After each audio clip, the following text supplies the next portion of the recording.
আসসালামু আলাইকুম বন্ধুরা, কেমন আছেন আপনারা সবাই? আমি ভালো আছি, আল্লাহর অশেষ রহমতে। আশা করছি আপনারাও সবাই ভালো আছেন। আপনাদের সবার সুস্বাস্থ্য কামনা করে আজকে ছোট্ট ব্লগটা শুরু করছি।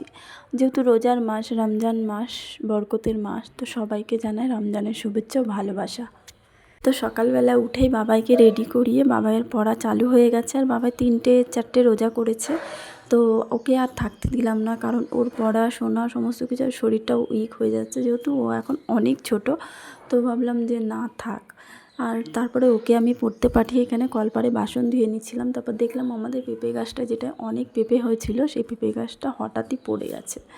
তো সেটাকে তুলে আমি আর দিদি দুজন মিলে তুলে কিন্তু সেটাকে বসানোর চেষ্টা করছি, কিন্তু কোনোভাবেই সেটা হচ্ছে না। আর গাছে কিন্তু পেঁপে আছে প্রচুর। তো কিভাবে যে এটা হট করে কেন এরকম হলো বুঝতে পারছি না। তো আপনারা যদি জানেন অবশ্যই কমেন্ট করে জানবেন যে এর জন্য কী করতে হবে। যাই হোক, আপাতত বাঁশ টাল দিয়ে ঠেকো দিয়ে সেটা রাখা হলেও কিন্তু কোনো মতে দাঁড়াতে চাইছে না, পুরো মাটি ধরে উপড়ে গেছে। আর এই যে গাছটা, এত সুন্দর গাছ ছিল, এই গাছটা যে হঠাৎ করে এরকম হয়ে যাবে সত্যি ভাবা যায় না। আর কোনো হাওয়া না, কিছু না, হঠাৎ করে এরকম কেনই বা হলো বুঝতে পারছি না। যাই হোক, ওদিকের কলপারে থালা বাসনগুলো সমস্ত কিছু মেজে নিয়েছি। তারপরে সব খালি বোতলগুলো ছিল, সেইগুলো সমস্ত কিছু ভরে নেওয়া হয়েছে। নিয়ে এখন আমি চলে এসেছি আমার ছোট্ট রান্নাঘরে। সেটা হচ্ছে আমার উনুন পাড়ে। তো এইখানটায় আমার কিন্তু বেশি সময় কাটে। তো তার জন্য এইখানটায় যেহেতু বেশি সময় কাটে, তো এটা তো অবশ্যই আপনাদের সঙ্গে শেয়ার করতে হবে। তো উনুন পাড়টা এখন ভালো করে পরিষ্কার করে নিচ্ছি। পরবর্তীকালে ইচ্ছে আছে এই উনুনের ধারটা অনেক ডেকোরেশন করা, এখানে বা যেখানেই আমার উনুনটা নিয়ে যাব চুলোটা, সেখানে একটু ডেকোরেশন করার। তো যাই হোক, চুলোর পাড়টা বেশ পরিষ্কার করে সুন্দর করে ঝাড় দিয়ে নিলাম। এখন সমস্তটাই পুরো লেপে নেব। আর এই জায়গাটায় লেপলে কি হয়, যখন লেপি এই জায়গাটায়, তখন না পুরো ভিজে যায়, তারপরে কিন্তু রান্নাবান্না হয় না, সমস্যা হয়ে যায়, শুকাতে যায় না। যেহেতু এই জায়গাটা একদম রোদ পড়ে না, তো তার জন্য এই জায়গাটা একদম শুকাতে যায় না। তো চুলোর ছাইটা তুলে নিলাম, নিয়ে এখন লেপে নিচ্ছি। আর এই জায়গাটায় পুরো একদম ছাওয়া পড়ে, তার জন্য কিন্তু এই জায়গাটা একদম শুকাতে চায় না, রোদ্দুরটা কম পড়ে। যেহেতু এই জায়গাটা এদিকে চারিপাশ থেকে দেওয়াল, ঘরের দেওয়াল আছে, আর উপরে টালির ছাউনি আছে, তো কোনোভাবেই কিন্তু এখানে রোদ পড়ে না। তো তার জন্য এখানে যতই আমি পুরো যদি লেপে দিই, তাহলে এক হয় রাতে যদি লেপা হয় তাহলে এটা শুকিয়ে যায়। যেহেতু সকালবেলা এখন সবাই এর উপর দিয়ে হাঁটাচলা করবে, তো সেক্ষেত্রে না এটা হয়ে ওঠে না আর। যাই হোক, লেপা মোজা হয়ে গেছে, এখন ঘরগুলো সমস্ত ঝাড় দিয়ে নিচ্ছি। আমাদের এই যে নতুন ঘরগুলো প্লাস্টার হয়েছে, এটা আপাতত রং হবে, মেজে হবে, কবে হবে বলতে পারছি না। যখন হবে অবশ্যই আপনাদের সঙ্গে শেয়ার করব। অল্প অল্প করে হচ্ছে, যেহেতু আমরা মধ্যবিত্ত পরিবার, অল্প অল্প করে টাকা জমা এবং অল্প অল্প করে ঘরের কাজগুলো করি।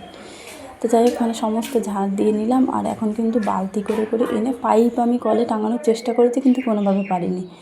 তো পাইপ টাঙাতে পারিনি বলে বালতি করে করে পানি এনেছিলাম, পানি এনে পুরো ঘর ঝাঁটা দিয়ে ঘষে ঘষে ধুয়ে দিচ্ছিলাম।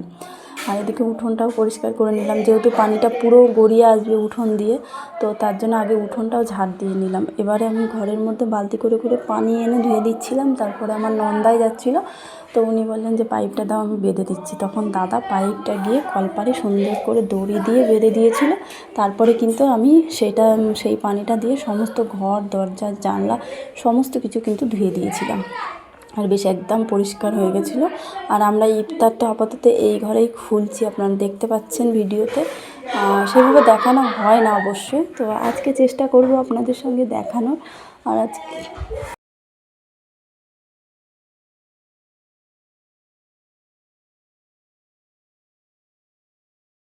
তো এইমাত্র সমস্ত কাজকাম শেষ হলো। আর কিছু তো অন ক্যামেরায় করেছি, কিছু অফ ক্যামেরায় করেছি। আর এখন বিছানাটাও তুলে নিয়েছি, ঘরদোর সব মুছে নিয়েছি। চলেন একবার, এই যে বিছানা একদম পুরো পরিষ্কার বিছানা করে দিয়েছি। আর এই যে টেবিলের কভারটা তুলে নিয়েছি, কারণ এটা কেচে দিয়েছি। আর এই যে ঘরটা পুরো মুছে নিয়েছি। সবজি সমস্ত বাছাকটা হয়ে গেছে। আজকে করব এই যে শাক করব একটু, আর এই শিমলের তরকারি করব। এখানে ঘুগনির আলু বেছে নিয়েছি, আর এই যে ডিমের আলু, আর এখানে সমস্ত মশলা কেটে নিয়েছি, মশলাটা বেটে নেব। আজকে এই যে বাইরের উনুনটায় ধরিয়ে নিয়েছি। আর এখানে আমি এখন করে নেব সুজি ভাজা, সুজি রান্না করে নেব। যেহেতু বাবা আজকে রোজা নেই আর আব্বাও নেই, তো টিফিন হয়ে যাবে। তো এই যে এখানে এখন শিম রান্না বসিয়ে দিয়েছি, শিমটা করে নিই। এই যে এখানে ডিম রান্না করে নিয়েছি। সমস্ত রান্নাবান্না করে গুছিয়ে গোসল করে এখন রেডি হয়ে নিয়েছি। এখন যাব হসপিটালে, ভ্যাকসিন আছে, ভ্যাকসিন দিতে যাব। তো চলে দাদাভাইকে ডাকছি, তারপরে বাড়ি এসে নামাজ পড়ব। তো এখন সময় হয়ে গেছে তারাবি নামাজ পড়া, তো এখন যাব তারাবি নামাজে। তো নামাজটা পড়ে নিই, আর আপনাদের দাদাভাই হয়ে গেছে নামাজে, আর বাবা এখানে বই পড়ছে। তো চলেন দেখা হচ্ছে আবার পর।